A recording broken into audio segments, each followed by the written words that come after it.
नमस्ते, सुबह के 10 बज चुके हैं। आप देख रहे हैं न्यूज 18 इंडिया। मैं हूं आपके साथ पंकज भार्गव। नमस्कार, बहुत बहुत स्वागत आप सभी का। मैं हूं आपके साथ अमन चोपड़ा।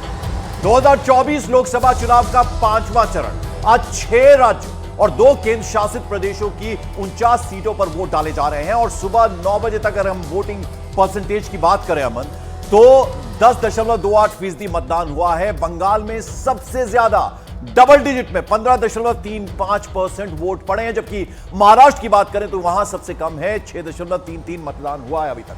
हालांकि ये अभी सुबह की जानकारियां हैं, ये सुबह का आंकड़ा है। हो सकता है आगे आगे आंकड़ा बढ़े। शाम 6 बजे तक अभी वोटिंग होनी है। अभी तो सुबह के 10 बजे, अभी तो 8 घंटे वोटिंग होनी है, लेकिन टेम्परेचर बहुत हाई है।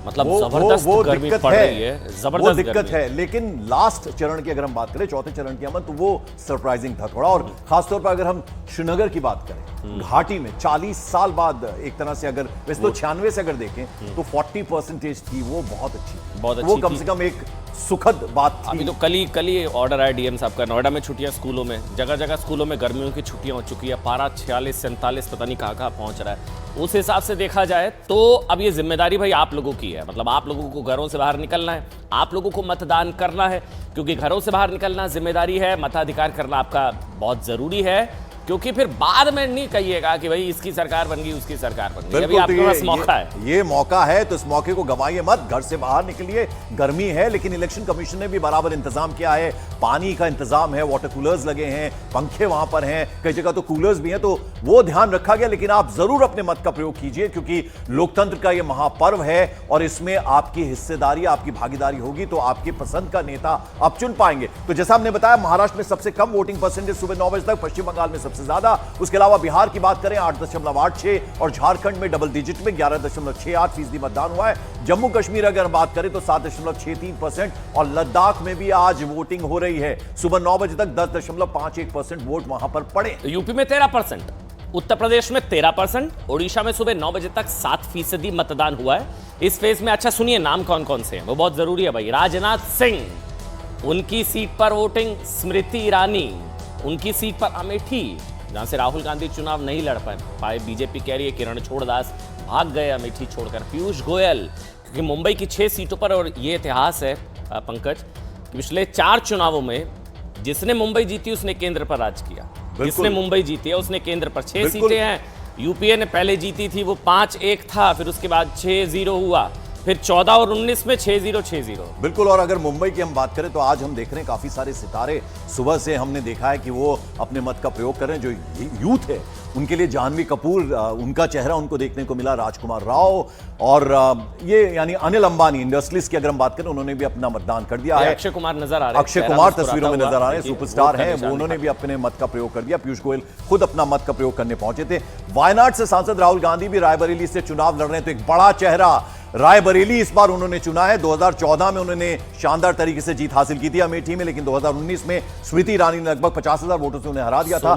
इस बार उन्होंने जगह बदली है, मां की सीट पर रायबरेली से चुनावी मैदान में। सोनिया जी ने सौंपा है अपना पुत्र। उन्होंने कहा कि मैं अपना बेटा सौंप रही हूं। अब रायबरेली एक्सेप्ट करती है नहीं करती है, क्योंकि वहां पर भी दिनेश जो कुमार सिंह है जो चुनाव लड़ रहे हैं, वहां पर केएल शर्मा है जो स्मृति ईरानी के खिलाफ चुनाव लड़ रहे हैं। तो ये लड़ाई दिलचस्प है, नहीं है, क्या होगा? अरुण बताएंगे। अरुण आपको नजर आ रहे हैं, अमित भी आपको नजर आ रहे हैं, सबके पास चलेंगे। लेकिन राजनाथ सिंह की सीट है लखनऊ, वहां पर चुनाव, वहां पर रविदास मेहरोत्रा, मोहम्मद सरवर है। इसके अलावा रायबरेली, जिसका मैं बार बार जिक्र कर रहा हूं, राहुल गांधी, दिनेश प्रताप सिंह। एक बार अरुण का ही रुख कर लेते हैं। अरुण मेरे सहयोगी इस वक्त आपको नजर आ रहे हैं। अरुण, रायबरेली सोनिया जी ने पुत्र सौंपा। अच्छा, एक बड़ी खबर इस वक्त आ रही है अरुण, मैं आपके पास आ रहा हूं। बड़ी खबर आ रही है बंगाल का बैरकपुर। यहां एक पोलिंग बूथ पर जबरदस्त हंगामा हो गया है। नई बात नहीं है, चारों फेजेस में हमने देखा पश्चिम बंगाल में हिंसा, वोटिंग परसेंटेज भी हाई। अब यहां बैरकपुर से खबर आ रही है, मौजूदा सांसद और बीजेपी उम्मीदवार अर्जुन सिंह के पहुंचने पर तृणमूल कांग्रेस के कार्यकर्ताओं ने बवाल खड़ा कर दिया। तृणमूल कांग्रेस की महिला कार्यकर्ताओं ने अर्जुन सिंह के सामने गो बैक के नारे लगा दिए। अब देखिए, चरण बदल रहा है, तस्वीरें नहीं बदल रही हैं। यही पिछले चरण में भी था। हर बार मतलब आप देख रहे होंगे कि चरण बदल रहा है लेकिन तस्वीरें नहीं बदल रही है। सबसे इंटरेस्टिंग बात है, अगर पश्चिम बंगाल की हम बात करें, कहते हैं जो कांग्रेस थी वही लेफ्ट है, वही तृणमूल कांग्रेस है, वही बीजेपी है, और अर्जुन सिंह कहां से कहां आए हैं। अब वहां पर जबरदस्त हंगामा हो रहा है। दोनों पक्षों ने एक दूसरे पर जबरन वोट डलवाने का आरोप लगा दिया। तो बैरकपुर पश्चिम बंगाल की तस्वीरें, हिंसा यहां नई नहीं है। इससे पहले हमने चारों चरण में भी देखा, जबरदस्त तरीके से हिंसा हुई, लेकिन वोटिंग परसेंटेज भी हाई रहा। ये कांचरापाड़ा इलाका है जहाँ पर अर्जुन सिंह का काफिला गुजर रहा था। एक तरफ मैं तस्वीरें दिखाऊंगी तो वहाँ पर जो स्थानीय टीएमसी के लोग हैं उन्होंने यहाँ पर जो है उत्तेजना शुरू कर दी है। देखिए जो स्थानीय महिलाएं हैं, मैं एक बार इनसे बात करूंगी। क्या हुआ है, क्या हुआ है, क्या हुआ है, ये क्यों होगा, क्या हुआ है, क्यों होगा, क्या हुआ, क्या है? वोट देने गया था, बोला है हम वोट देने गया था, एक तो सबको बोला जा रहा है कि 1 नंबर बटन में वोट दो, ठीक है? बोला, किसने बोला? ये मोबाइल बोल के लड़का बीजेपी का एजेंट है, अंदर बैठ के बोले कि तुम लोग कहीं पे भी वोट दो, बीजेपी जीतेगी। अर्जुन सिंह आए, क्या हुआ? अर्जुन सिंह क्या करेगा? अर्जुन सिंह को मेरे साथ बात करने बोलिए, इधर कितना वोटर है नहीं है उसको कुछ। ये टीएमसी के समर्थक है जो यहाँ पर हल्ला कर रहे हैं और उत्तेजना का माहौल आपको नजर आ रहा है। देखिए टीएमसी कार्यकर्ताओं ने अर्जुन सिंह पर उनसे गाली गलौज करने का आरोप लगाया है। तस्वीरें आपने देखी। वहीं अर्जुन सिंह ने टीएमसी पर वोटरों को धमकाने का आरोप लगाया और इस मामले की शिकायत चुनाव आयोग से कर डाली।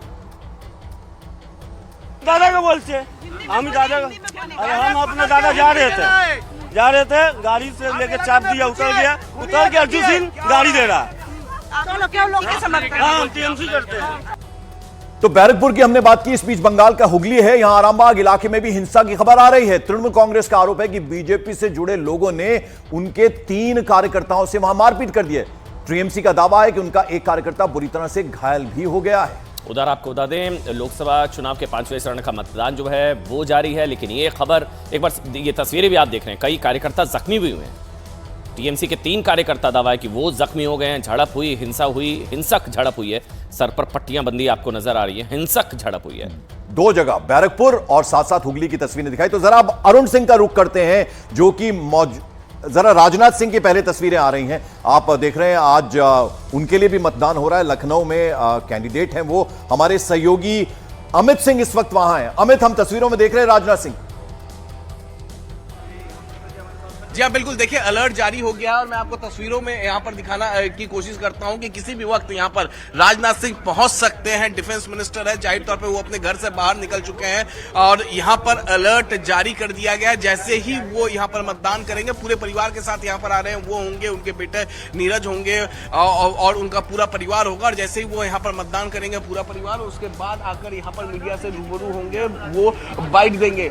किसी भी वक्त राजनाथ सिंह यहाँ पर पहुंच सकते हैं। सुबह 9 बजे तक अगर हम बात करें वोटिंग परसेंटेज का, तो 10 से 11% के बीच में वोटिंग परसेंटेज है। यानी हर बार जिस तरीके से लोग सुबह निकलते थे घर से बाहर, इस बार कुछ ज्यादा तादाद में निकले हैं। हालांकि टेम्परेचर काफी हाई हो चुका है, राजनीतिक टेम्परेचर तो हाई है ही, साथ ही साथ जो तापमान है वो भी लगातार बढ़ रहा है। लेकिन यहाँ पर देखिए पूरी तरीके से अलर्ट जारी कर दिया गया है। देखिए किसी भी वक्त राजनाथ सिंह यहाँ पर पहुंच सकते हैं, अपने पूरे परिवार के साथ पहुंच सकते हैं। पैरामिलिट्री फोर्सेस के जवानों को डिप्यूट कर दिया गया है। यहाँ पर लोकल पुलिस यहाँ पर मुस्तैद है और इसी गेट से एंटर करेंगे राजनाथ सिंह अपने पूरे परिवार के साथ।